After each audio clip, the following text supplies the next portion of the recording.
So I'm going to try to talk through the remainder of the PowerPoint that I didn't get to finish the other 9 in class. I'm going to begin by talking a little bit more about text structure and the use of expository text and some more comprehension of expository text. And then I'm going to talk some about vocabulary instruction.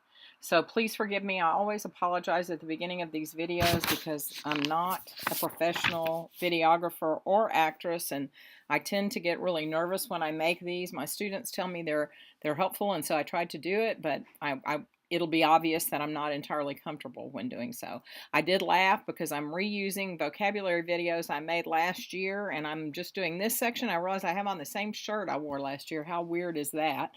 So this must be my video outfit. Anyway, the other night we finished, and I had suggested that you go back and make sure that you watch those videos that talk about ways to support comprehension both before, during, and after reading. And remember, as I reminded you, those are videos of students who are participating in an after-school program that both focused on native language development because they were all speakers of Spanish as their first language, but also had an ESL component, and there was some support for processing text that was written in English and providing those students scaffolds so that they would be able to engage in that discussion. So I do want you to have watched those, and I suggest you do that before you view the rest of this video. But remember that there's a difference between a narrative text, which is written primarily to tell a story, right? And while there are lots of cultural variabilities in terms of how stories are told and the ways that stories unfold and what we should expect from a story, of the stories that we tend to use in school with children written in English, they follow a pretty predictable order, right? So there's a setting, and then a problem arises, and then the characters determine how to resolve or approach that problem, and then there's some kind of resolution. And so sometimes those are a little easier for students once they get used to whatever particular cultural style of storytelling is being used in the language in which they're receiving instruction, because they're very predictable. Expository text is not always as predictable because there's a number of different forms that expository text may take. And remember that expository is nonfiction. It's usually explaining a phenomenon or providing some kind of information. There's much more variation in the way things are organized. The content and vocabulary may be far less familiar because we have a lot of very specialized technical language that's being used. And so terms like mass and cell don't mean the same things when we're talking about physics and biology that they do in everyday speech. There are paraphrasing strategies. Your book talks about the wrap strategy. That's a very effective one for being able to take what I've learned in this expository text and really make it my own. And other strategies for summarization that you may find very useful. Remember that there are different kinds of expository text. So we can have a descriptive or an enumerative text that just tells you about the qualities of something. We can have sequential or how-to expository text.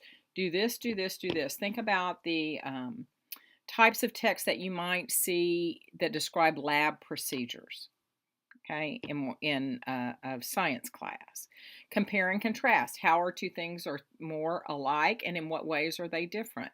Cause and effect. When this happens, then that leads to. There can be problem and solution. So this is the problem. Here are 3 or 4 alternative solutions, and then this is how we're going to determine which of those solutions is best. We also have expository text. It's nonfiction, but it's meant to argue or persuade. Think about things like the Federalist Papers, which were written to persuade about a certain form of government and why it's important, or the U.S. Constitution. That's actually a persuasive piece about why government should be structured as we structured it here in the United States. I'm going to talk a little bit about a strategy called Get the Gist. Some of you may have heard of it. It's actually a component of a strategy that was originally developed as comprehensive strategic reading. I gave you a link to an IRIS module on CSR that is also in this unit that we're looking at today. But one of the things that they do in Get the Gist, children work together in groups, they read together, they help monitor each other's oral reading, and then they work on what is called gist statements. So being able to synthesize a larger block of material into its most critical components so that I can rehearse and understand those. It's a lot of what you do when you study for a test, actually, is you take that whole chapter and then you think about what were the most important things. What was the gist of that chapter? That's what I need to know because that's likely where questions are going to come from. And so we're going to learn how to develop a gist statement. And there's a process that we go about for doing that. And remember that when we do these strategies, like get the gist with kids, what we're wanting to do is model for them. And then we're wanting to give them enough practice that they can then use that strategy on their own when we're not there to support them.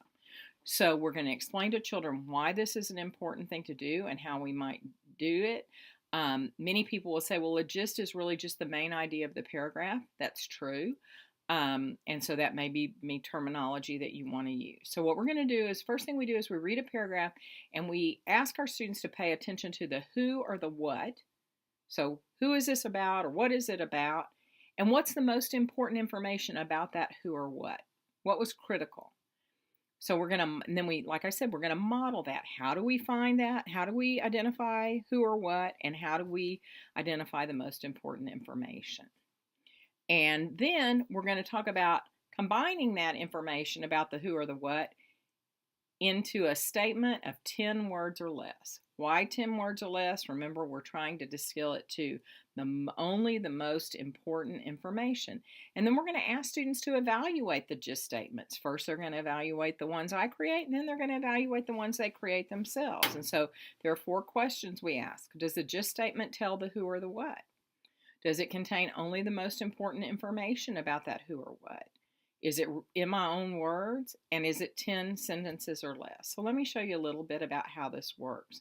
And so I would model that, and then I would go through that very same process with a second paragraph, and that would be the guided practice. The students would work on it together or work on it in a small group or in pairs, and they'd go through and they'd work on a gist statement together, and we compare all their gist statements, and we give them an opportunity to change. I may get an idea from your gist statement that I like better than mine. That's okay. It's all about sharing ideas so that we all become more proficient at doing that.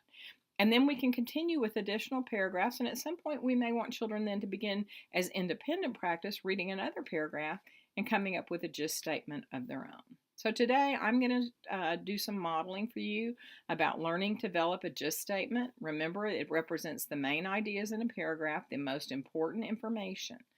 I'm going to read a paragraph. I want you to pay attention to the who or the what the paragraph is about, and only to the most important information about that who or what. So here is a passage, first paragraph out of a passage about seabirds. So I'm going to read this. A seabird is any bird that spends most of its time at sea and depends on the sea and its islands for most of its basic needs. The sea provides food, and its remote islands and rocky outcroppings provide safe nesting and resting places. For 60 million years, these highly specialized and diverse birds have adapted to life on the world's vast oceans.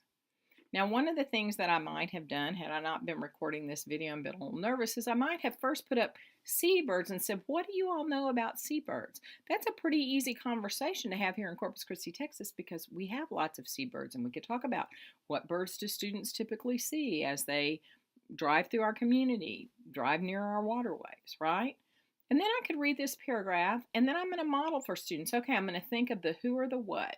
So the who or the what of this paragraph is seabirds, right? This entire paragraph is about seabirds. And then I need to come up with a gist statement, 10 words or less, that shares the most important information that I learned for this paragraph. So I'm going to think about that for a minute, and I'm going to let you think about it. And then I'm going to show you a gist statement that I came up with. Seabirds adapted to eating and nesting on oceans and islands. Does it tell the who or the what? Well, yes it does, because it's about seabirds, right? Does the gist statement contain only the most important information? We could probably have a dialogue about that, but the paragraph did talk about that seabirds eat and nest on oceans and islands, and they've been doing so for 60 million years, right? Is it in my own words? Yes, it is. You can't find that sentence in the paragraph that I just read, right? It's not there. Nope. And Is it 10 words or less? Well, let's see. 1, 2, 3, 4, 5, 6, 7, 8, 9, 10. Yes. So there is my example, my model of how to come up with a gist statement from reading that first paragraph. After that, I would then have you all read the next paragraph, work together again to develop a gist statement of your own. And I'm going to post a gist log so you can kind of see how that would work. Identify the who or the what and the most important information about the who or the what. Then come up with your gist statement, 10 words or less, right? Using that information from your gist log. And then I'm going to have students share their gist statements that they wrote about that same paragraph, share them with others, revise their statements as they like, and then I'm going to continue with the next paragraph. Again, there is more information about getting the gist in the CSR module on Iris, and again, I will post a copy of a gist log so that you can kind of see how you would build that strategy or use that strategy with students. If you have questions about it or it's a strategy you want to use when you do your intervention project, definitely let's talk about it, because I was hoping to be able to model this in class and we just ran out of time the other night. Once students can do gist statements about paragraphs, then we may move to summarization logs. And then we're reading larger sections of text, not just a paragraph at a time, but perhaps an entire passage, and then writing a summary statement for the passage.